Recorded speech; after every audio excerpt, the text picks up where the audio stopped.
នាយកថ្ងៃទី16ខែមេសាឆ្នាំ2026ដែលជាថ្ងៃបង្ហើយនៃពិធីបុណ្យចូលឆ្នាំខ្មែរប្រពៃណីជាតិដោយគេសង្កេតឃើញថាក្មេងទំនើងមួយក្រុមបង្កភាពអសន្តិសុខនិងសណ្ដាប់ធ្នាប់កើតជាហិង្សានៅក្នុងថ្ងៃសង្ក្រាន្តចូលឆ្នាំខ្មែរត្រង់ចំណុចផ្លូវលេខ90ជិតវត្តភ្នំបង្កការភ្ញាក់ផ្អើលទៅដល់មហាជនក្នុងនោះគេសង្កេតឃើញថាមានរថយន្តមួយគ្រឿងដែលកំពុងតែបន្តសកម្មភាពបើកឈ្មោះទៅមុខខណៈដែលមានក្មេងទំនើងមួយក្រុមកំពុងតែវាយលុកនឹងបុកពីក្រោយមិនដឹងថាជាមានរឿងអ្វីនោះទេបើយោងតាមការបញ្ជាក់ពីម្ចាស់ឡានអវតារ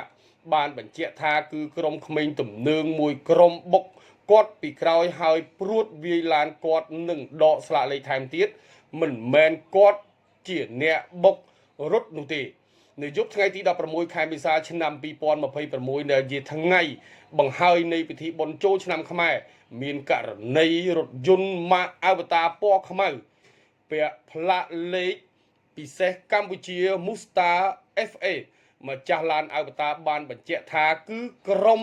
ក្មេងទំនើងមួយក្រុមបុកគាត់ពីក្រោយហើយព្រួតគ្នាវាយឡានគាត់នឹងដកយកស្លាកលេខថែមទៀតផងម្ចាស់ឡានខាងលើបានបន្ថែមទៀតថាប្អូនរបស់គាត់ជាអ្នកបើកបរនៅក្នុងហេតុការណ៍នេះកើតដែលបានកើតឡើងនៅវេលាម៉ោង8យប់នៅតាមបណ្ដោយផ្លូវលេខ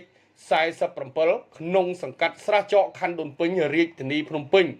បច្ចុប្បន្នកម្លាំងសមត្ថកិច្ចជំនាញនៃអធិការដ្ឋាននគរបាលខណ្ឌដូនពេញនាំយកទៅរក្សាទុកនិងសាកសួរទៅតាមនីតិវិធី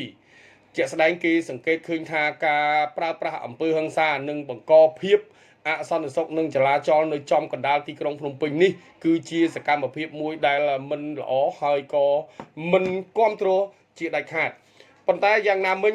អង្គភាពព័ត៌មានយើងនៅតែតាមដានបន្តហើយនឹងធ្វើការរាយការណ៍អាប់ដេតជូនមហាជនដែលកំពុងតែតាមដានព័ត៌មាននេះបន្តទៅទៀតសង្ឃឹម